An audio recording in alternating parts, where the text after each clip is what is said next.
गोपीनगर नाम का गांव बहुत अमीर है। यहाँ के लोग सिर्फ अपने काम से मतलब रखते हैं। ऐसे ही लोगों को मतलबी कहा जाता है। यहाँ एक पीपल का पेड़ है जो बहुत ही घना है, जिसके नीचे चबूतरा बना हुआ है। सब लोग हंसी खुशी से रहते थे, लेकिन एक दिन भिखारन बुढ़िया दूसरे गांव से भीख मांगते गोपीनगर गांव पहुंच जाती है। वो मोहन के दरवाजे पर जाती है और भीख मांगती है। बेटा, कुछ खाना दे दो, भूख लगी है। भगवान आपको और धन देंगे। सुबह सुबह भीख कौन मांगता है? काम पर जाने के समय। जाओ आगे, मैं अभी काम पर जा रहा हूँ। बाहर की आवाज सुनकर अंदर से कमला बाहर आई। रुको, मैं इनके लिए कुछ खाना लाई हूँ। भगवान तुम्हारा भला करे। बुढ़िया चली जाती है। क्या जरूरत थी खाना देने की? पैसे की बर्बादी करती हो। लोग सब हमसे अमीर हो रहे हैं और तुम उड़ा दो पैसे। तुम बिना मतलब की बात मत करो। खाना खराब हो चुका था इसलिए दे दिया। खाना लेकर बुढ़िया पीपल के पेड़ के नीचे चली जाती है। खाने को खोलती है तो उसमें से बदबू आ रही है। गौर से देखा तो उसमें कीड़े पड़ चुके थे। गरीब बुढ़िया ने खाना फेंक दिया और दूसरे घरों में भीख मांगने चली गई। और वो शीला नाम की औरत से बोली, भगवान भला करेंगे तुम्हारा। मुझे कुछ खाना दो और गंदा खाना मत देना। मैं पहले से ही बीमार हूँ और बीमार हो जाऊंगी। आहा, एक तो भीख मांगती है और ऊपर से फरमाइश। जाओ, नहीं है मेरे पास तुमको देने के लिए कुछ। गरीब बुढ़िया वहां से दूसरे घर में खाना मांगने चली गई। एक आदमी ने थोड़ा सा खाना दिया। बेटा, थोड़ा सा खाना और दे दो, इसमें तो पेट भी नहीं भरेगा। देखो, हम इससे ज्यादा नहीं दे सकते। महंगाई का जमाना है। पेट्रोल कितना महंगा हो गया है पता है? गरीब बुढ़िया को गांव के लोगों से इतनी कम भीख मिली कि उससे उसका पेट नहीं भरता। कुछ दिनों में वो और ज्यादा कमजोर हो गई। बहुत अधिक गर्मी होने के कारण एक दिन बुढ़िया को बहुत जोरों से प्यास लगती है। आसपास पानी ना मिलने के कारण वो लोगों के घर जाकर पानी मांगने लगती है, लेकिन वहां के लोग इतने मतलबी हैं कि गरीब बुढ़िया को पानी भी नहीं दे रहे हैं। कोई मुझे पानी दे दो, कोई मुझे पानी दे दो। उसे कोई भी पानी नहीं देता है। उसे देखते ही वहां के लोग भगा देते थे। लोगों के घर जाकर वो बहुत थक चुकी थी, लेकिन उसे एक बूंद पानी पीने को नसीब नहीं हुआ। चलते चलते वो उस पीपल के पेड़ के नीचे पहुंचकर बैठ जाती है। कुछ देर बाद बीमारी और पानी ना मिलने के कारण बुढ़िया की वहीं पर मृत्यु हो जाती है। बुढ़िया की मृत्यु होने के बाद अचानक वहां अजीब अजीब सी घटनाएं होने लगती हैं। जब रात को लोग सो रहे होते हैं तो आधी रात को एक औरत की तेजी से रोने की आवाज सुनाई देती है।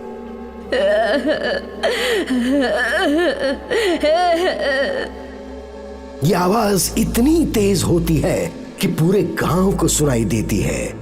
रोने की आवाज के साथ साथ चिल्लाने की आवाज भी आने लगती है, जिससे लोग और ज्यादा डरने लगते हैं। गांव के लोगों ने मीटिंग बुलाई।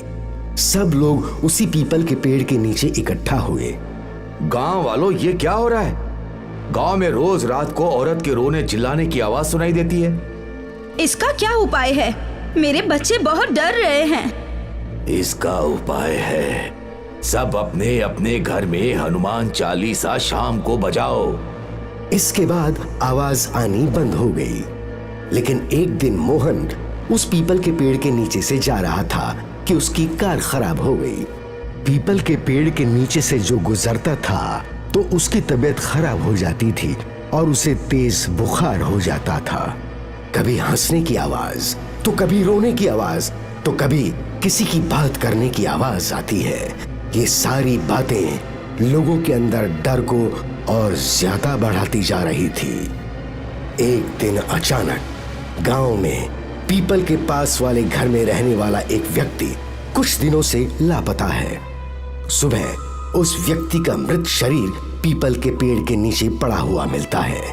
इस बात ने गांव वालों को और भी ज्यादा डरा दिया था। कोई भी शाम होने के बाद घर से बाहर नहीं निकलेगा। गांव के सब लोग अपने घर का दरवाजा बंद रखते हैं ताकि कोई गायब ना हो जाए। और उस पीपल के नीचे तो भूल कर भी ना जाना, चुड़ैल रहती है उस पर, कुछ भी हो सकता है। नहीं नहीं, हम लोग कहीं नहीं जाएंगे। बच्चे चादर ओढ़कर सो जाते हैं। पूरे गांव के लोग बहुत डरे हुए हैं। कोई भी घर से बाहर नहीं निकलता है। पूरे गांव में मातम पसरा हुआ है। मोहन और गांव के कुछ लोग एक साधु बाबा के पास जाते हैं और साधु बाबा से पूछते हैं, हम लोग एक बुढ़िया को भीख नहीं देने के कारण परेशान हैं। वो भूख और बीमारी से मर गई। ये सब जो भी हो रहा है उसमें तुम गांव वालों की ही गलती है। तुमने एक बीमार गरीब बुढ़िया को अपने लालच और निर्दयता के चलते मार डाला।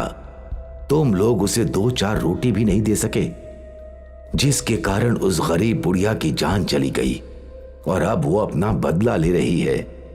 गांव वाले डर जाते हैं और साधु बाबा से पूछते हैं, क्या इसका कोई इलाज नहीं है बाबा जी? हवन पूजा का इंतजाम करना होगा, तब शायद कुछ हो सकता है।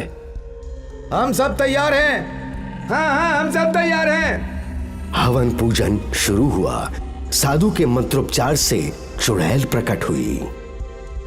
ए साधु, तुम क्यों इस मामले में पड़ रहे हो? तुम अपने रास्ते चले जाओ, वरना तुम्हें भी मौत मिलेगी। देखो, इंसान से गलती हो जाती है। तुम बताओ, तुम्हें क्या चाहिए? तुम्हारे नाम का मंदिर बनवा देते हैं। लोगों को परेशान करना छोड़ दो।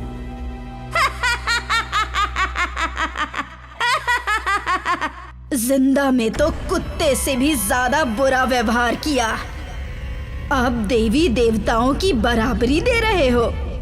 मैं उस लायक नहीं हूँ। मैं चुड़ैल हूँ, चुड़ैल। कुछ तो उपाय होगा जिससे कि तुम गांव वालों को छोड़ दो। एक उपाय है, इन सब पापियों को गांव छोड़ना पड़ेगा, वरना मरेगा। साधु, तू भी चला जा, क्योंकि गुनहगार के साथ बेगुनाह भी मारे जाते हैं। इस गांव को मेरा श्राप है कि जो गांव में रहेगा वो तिल तिल मरेगा, जैसे मैं मरी थी। चुड़ैल गायब हो गई। साधु गांव वालों से बोलता है, इसका कोई इलाज नहीं है। जब तक वो अपना बदला नहीं ले लेती, वो शांत नहीं होगी। धीरे धीरे लोग बीमार होने लगे। बीमारी बढ़ती जा रही थी, जिसके कारण गोपीनगर वालों को मजबूरी में वो गांव छोड़कर दूसरी जगह जाना पड़ा। लोगों को एक गलती के कारण अपना घर, अपनी जमीन, जायदाद सब छोड़कर जाना पड़ा। ये गांव अब सुनसान पड़ा है। यहाँ ना तो कोई आता है और ना ही कोई रहता है। इसीलिए कभी भी घमंड और निर्दयता में हमें किसी का अनादर नहीं करना चाहिए। शाम का समय था। सुजीत और राधा मननगढ़ जा रहे थे किसी दोस्त की शादी में। सुजीत, ये हम कैसी जगह आ गए? यहाँ तो कोई नजर नहीं आ रहा। हाँ, मुझे लगता है हम रास्ता भटक गए हैं। शायद हमने गलत टर्न लिया है। लेकिन देखो, आगे गांव दिख रहा है, वहीं किसी से पूछते हैं। ठीक है। सूर्यास्त हुआ और वो लोग फुलेरा गांव की सरहद के भीतर आ गए। सुजीत ने कार नुक्कड़ पर ही रोक दी। ये गांव तो बिल्कुल सुनसान लग रहा है। एक भी इंसान दिखाई नहीं दे रहा है। अजीब बात है। तभी किसी ने कांच पर ठक ठक की। वो एक बूढ़ी औरत थी, कमर से झुकी हुई। सुजीत ने कार की कांच नीचे की। लगता है तुम दोनों यहाँ नए आए हो। जी माँ जी, हम रास्ता भटक गए थे। हमें मननगढ़ जाना है। मननगढ़ तो यहाँ से बहुत दूर है। पिछले बड़े मोड़ से तुम्हें दूसरी दिशा में जाना था। अरे यार, अब माँ जी यहाँ कोई होटल शोटल है क्या? इस खंडर गांव में होटल कैसे हो सकता है? तो ऐसी कोई जगह जहां हम रात काट सकें? है मेरा घर, चाहो तो तुम दोनों वहाँ रात गुजार सकते हो। सुजीत और राधा ने एक दूसरे की ओर देखा। राधा देखो, हमें मननगढ़ पहुंचने में अभी बहुत टाइम लगेगा और अभी आधी रात को हम सही जगह जा रहे हैं या नहीं ये भी नहीं पता। बेहतर यही होगा कि आज रात हम यहीं गुजार लें। ठीक है माँ जी, हम आपके साथ आ रहे हैं। सुजीत ने गाड़ी पार्क कर दी और उस बूढ़ी औरत के पीछे चलने लगे। रास्ते में दोनों अगल बगल में देख रहे थे, सारे घर खाली थे। सुजीत, ये गांव कुछ अजीब नहीं लग रहा है? हाँ माँ जी, यहाँ कोई रहता नहीं क्या? नहीं बेटा, सब चुड़ैल से डरते हैं। चुड़ैल? हाँ, चुड़ैल। गांव वालों का मानना है कि रात में इस गांव में एक चुड़ैल घूमती है, अंधी चुड़ैल। चुड़ैल? वो भी अंधी? क्या मजाक है। तुम शहर से हो ना, तुम्हें मेरी बातों पर यकीन नहीं होगा, पर यही सच है। खैर, मेरा घर आ गया। बूढ़ी औरत दोनों को घर के अंदर ले गई। वो रहा तुम्हारा कमरा, मैं तुम दोनों के लिए खाना बनाती हूँ। जी माँ जी। सुजीत और राधा उस कमरे में चले गए और हाथ मुंह धोकर तैयार हो गए। अच्छा हुआ हमें रहने के लिए छत तो मिली। पर तुम्हें ये गांव कुछ अजीब नहीं लग रहा? सारे गांव वाले चुड़ैल के डर से भाग गए। देखो राधा, ये गांव वाले होते ही इतने भोले हैं, हर अंधविश्वास पर यकीन कर लेते हैं। जो भूत प्रेत होते ही नहीं हैं, उन पर भी यकीन कर लेते हैं। ये तो मैं भी जानती हूँ, पर कुछ तो गड़बड़ जरूर है। मुझे एक भी इंसान नहीं दिखा इस बूढ़ी औरत के अलावा। अगर सबने गांव छोड़ दिया तो ये बूढ़ी औरत अब तक यहाँ क्यों है? चलो उनसे ही पूछते हैं। वैसे भी इस गांव में टीवी वगैरह तो है नहीं, कम से कम कहानी सुनकर ही अपना मनोरंजन हो जाएगा। जब वो लोग लौटे तो उनके सामने ढेर सारे पकवान थे। इतना सारा खाना! अतिथि देवो भवा। इस गांव में आते ही कितने मेहमान हैं, तो सोचा तुम दोनों के लिए ही ये सब कर दूं। थैंक यू माँ जी, आपको पता नहीं मुझे कितनी भूख लगी है। खा लो। सुजीत और राधा पकवान खा रहे थे और बूढ़ी औरत मन ही मन मुस्कुरा रही थी। बलि के बकरे। जब दोनों का खाना हो गया तो सुजीत बूढ़ी औरत के पास गया। माँ जी, क्या आप हमें इस गांव की पूरी कहानी बता सकते हैं? हाँ, आज से 40 साल पहले इस गांव में लड़की ब्याह करके आई थी, फुलवा। फुलवा बहुत ही खूबसूरत थी। फुलवा की सुंदरता गांव के बूढ़े जमींदार को भा गई थी। उसकी फुलवा पर बुरी नजर थी। एक दिन जमींदार ने फुलवा को गांव के बाहर पकड़ लिया। ए फुलवा, कहाँ जा रही है? घर जा रही हूँ जमींदार जी। मेरे संग मेरे घर चल, तुझे रानी बना के रखूंगा। छी, ये कैसी ओछी बातें कर रहे हैं आप? बड़ी सती सावित्री बन रही है, जैसे तुझे कुछ पता ही नहीं कि मैं क्या बोल रहा हूँ। तेरा पति तुझे बस 2 वक्त का खाना दे सकता है, पर अगर मेरे साथ आएगी तो सोने में लाद कर रखूंगा। मुझे सोना नहीं चाहिए, मेरे पति ही मेरे परमेश्वर हैं। फुलवा वहां से चली गई, पर जमींदार को फुलवा किसी भी हाल में चाहिए थी। उसने षड्यंत्र रचना शुरू कर दिया। अगली शाम जमींदार फुलवा के घर के बाहर आया और जोर जोर से चिल्लाने लगा। ये फुलवा चुड़ैल है, काला जादू करती है। मैंने कल रात इसको जंगल में तंत्र मंत्र करते देखा है। अच्छा, मेरे पास सबूत है। कल रात को फुलवा ने अपना सारा सामान यहीं इस पेड़ के नीचे गाड़ दिया था। यहाँ खोदो, सच का सच और झूठ का झूठ पता चल जाएगा। फुलवा के पति ने उस पेड़ के नीचे खुदाई की तो वहाँ गुड्डे, नींबू और तंत्र मंत्र का सामान था। फुलवा के पति और गांव वालों को यकीन हो गया कि फुलवा सच में चुड़ैल है जो काला जादू करती है, और इसलिए गांव वालों ने पत्थर मार मार कर फुलवा को गांव से निकाल दिया। फुलवा खाने के लिए लाचार हो गई। जमींदार ने बड़ी कोशिश की फुलवा को अपने बस में लाने की, पर फुलवा ने उसकी नहीं मानी और वो भूखी प्यासी गांव के बाहर भटकती भटकती मर गई और फुलवा चुड़ैल बन गई। सबसे पहले फुलवा ने जमींदार को पकड़ा। मेरी जिंदगी बर्बाद की है तूने, तुझे नहीं छोड़ूंगी, नहीं छोड़ूंगी तुझे।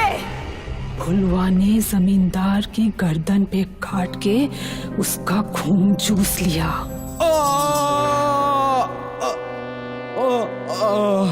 फिर बारी आई फुलवा के पति की। तुझे मुझसे ज्यादा उस जमींदार की बात पर यकीन था ना? क्या इसलिए मुझे ब्याह के लाया था?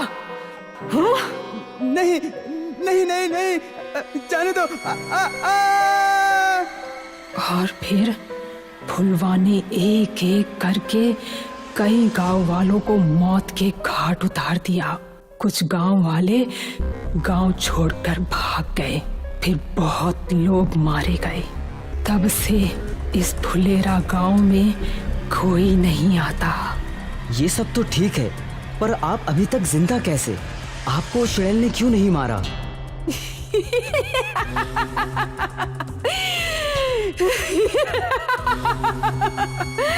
क्योंकि मैं ही वो चुड़ैल हूँ।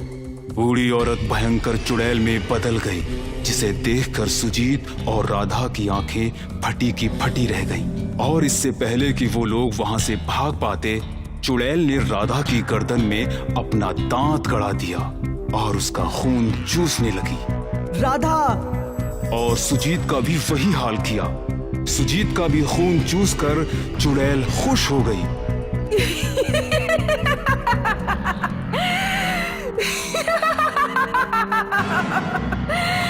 सालों बाद किसी का खून पिया है, न जाने अगला कौन होगा जिसे इस फुलेरा गांव की अनसुनी कहानी सुननी होगी।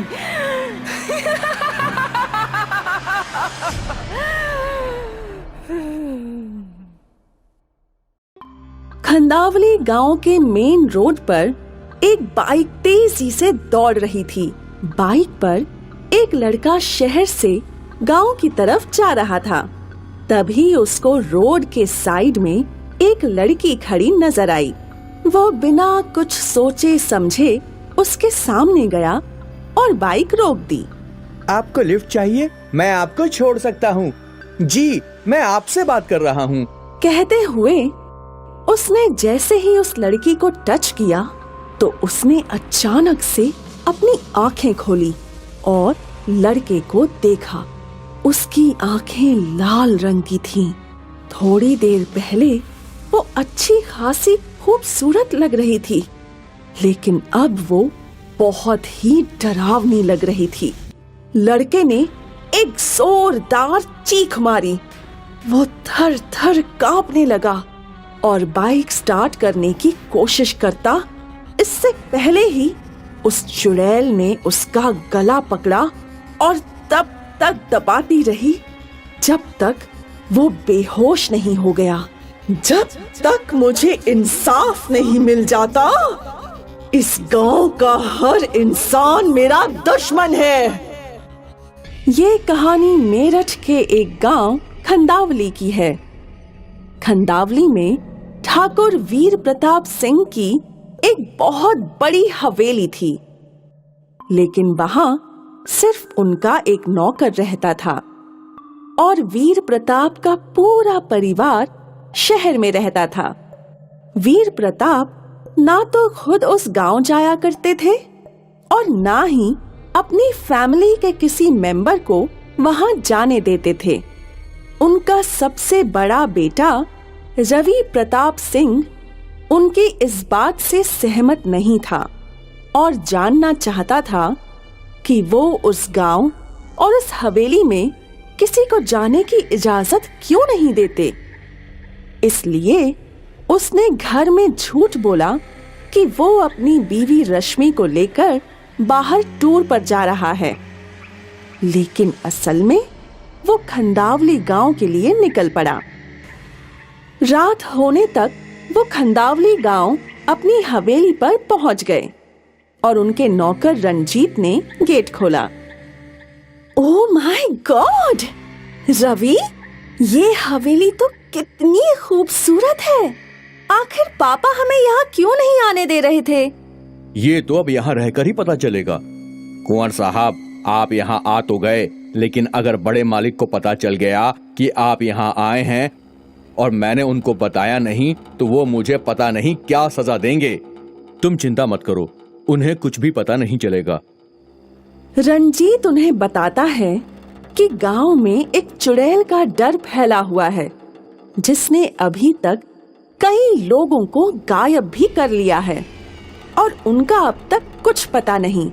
उनमें से ज्यादातर बच्चे हैं और वीर प्रताप सिंह का कहना है कि ये चुड़ैल उनके परिवार के लिए सबसे बड़ा खतरा है, इसीलिए वो यहाँ किसी को नहीं आने देते। रवि और रश्मि को ये बात बहुत अजीब लगी, लेकिन उन लोगों ने फिर भी वहां कुछ दिन रुकने का फैसला किया। वो डरे बिल्कुल भी नहीं। रात को रश्मि के कानों में छन छन की आवाज आई और वो नींद से जाग गई। ये छन छन किसी पायल की लग रही थी और कमरे से बाहर की तरफ से आ रही थी। कौन है?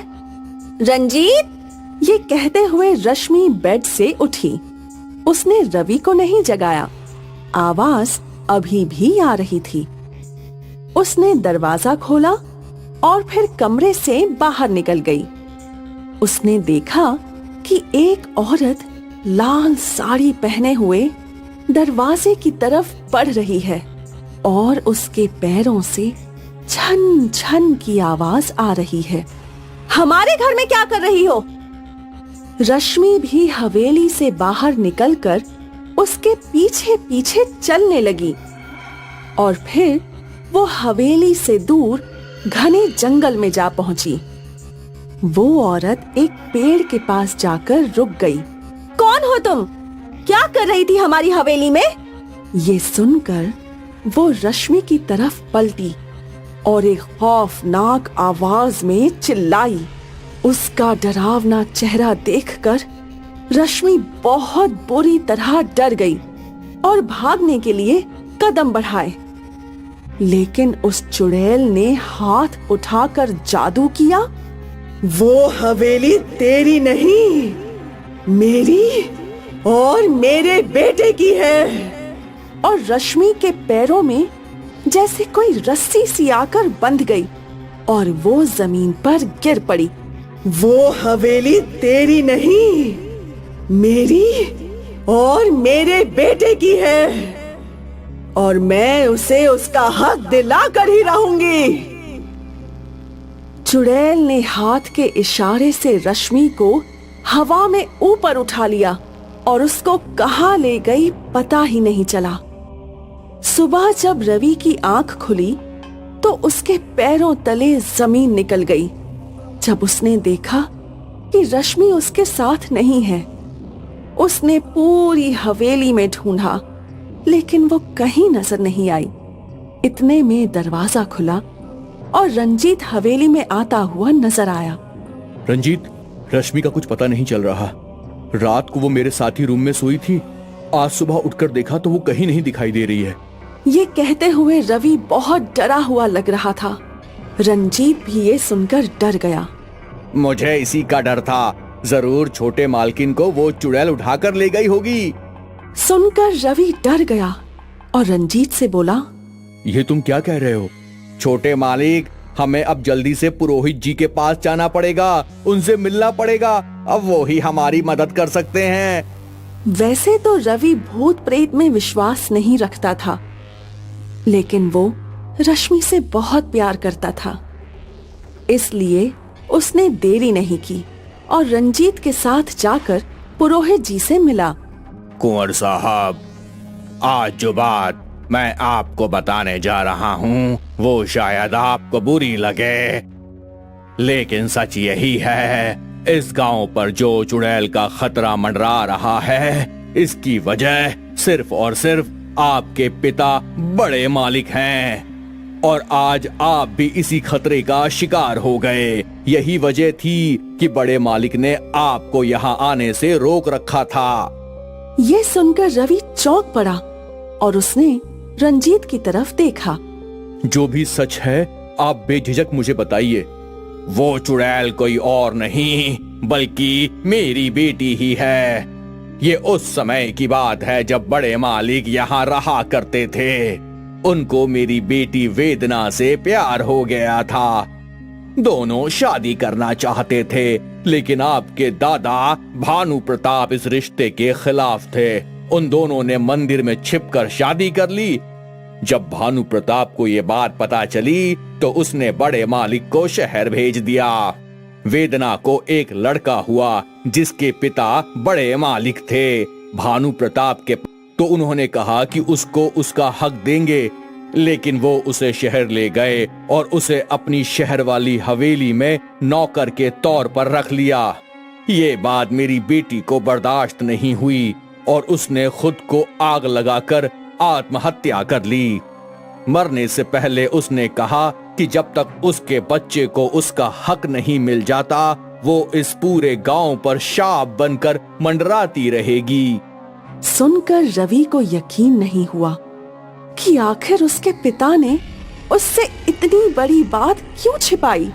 उसने फैसला किया कि वो उनसे जाकर बात करेगा और उस लड़के को इस हवेली का मालिक बनाकर उसका हक दिलाकर रहेगा। उसको अपनी बीवी की बहुत चिंता हो रही थी। वो उसी दिन शहर गया और फिर अपने पिता से सारी बात बताई। वीर सिंह ने सुना कि बहू गायब हो चुकी है तो उसको रवि की बात माननी ही पड़ी। रवि ने उस लड़के को अपने साथ लिया और गांव लेकर आ गया। रवि ने सारे गांव के सामने ये बात खोलकर उस लड़के को हवेली का मालिक नियुक्त कर दिया। उसका नाम बदलकर अब कुंवर राजवीर सिंह रख दिया गया। फिर उसने रात के समय पुरोहित जी से बात की। जैसा वो चाहती थी वैसा मैंने कर दिया। अब मुझे मेरी बीवी वापस कैसे मिलेगी और बाकी गांव वाले जो गायब हुए हैं वो वापस कैसे आएंगे? हमें एक क्रिया करनी होगी जिससे वो हमसे आकर मिलेगी। अब उसके बच्चे को उसका हक मिल चुका है, वो जरूर अब हमारी बात मान लेगी। पुरोहित जी ने हवेली में ही क्रिया शुरू की। मेरी बेटी, तुम जो चाहती थी वो हो चुका है। देखो आकर तुम्हारे बेटे को तुम्हारा हक मिल चुका है। कहाँ हो तुम बेटी? तभी वहां धुआं सा उठा और वेदना चुड़ैल के रूप में प्रकट हुई। सब उसको देखते हैं और वो अपने बेटे को देखकर खुश हुई। मेरे पिता और दादा ने आपके साथ जो कुछ किया था उसके लिए मैं आपसे माफी मांगता हूँ। अब आप अपना वादा पूरा कीजिए और मेरी बीवी और बाकी के गांव वालों को आजाद कर दीजिए। मैं अपना वादा जरूर पूरा करूंगी। जिस कुएं के पास मैं और तुम्हारे पिता मिला करते थे, ठीक उसके पीछे ही एक गुफा है जिसमें सारे गांव वाले और तुम्हारी बीवी भी मौजूद है। तुम लोग उस कुएं पर पहुंचो, मैं तुम्हें वहीं मिलूंगी। वो सभी उस कुएं के पास पहुंच गए और गुफा भी उन्हें मिल गई, लेकिन गुफा का मुंह एक बहुत बड़े पत्थर से ढका हुआ था। तभी वेदना वहां आई और अपने हाथ के इशारे से जादू करके उस पत्थर को हटा दिया। अब तक जितने भी गांव वाले गायब हुए थे, सभी सही सलामत उस गुफा से निकले। फिर रश्मि भी आकर रवि के गले लग गई। वेदना की आत्मा एक बार सभी को देखकर मुस्कुराई और बोली, अब मेरी ख्वाहिश पूरी हो चुकी है। और अब मुझे मुक्ति मिल जाएगी। इतना कहकर वो गायब हो गई। रवि भी रश्मि के साथ अपने शहर वाली हवेली पर वापस आ गया। राजवीर सिंह हमेशा के लिए उस हवेली में रहने लगा और उस गांव का कुंवर साहब बन गया।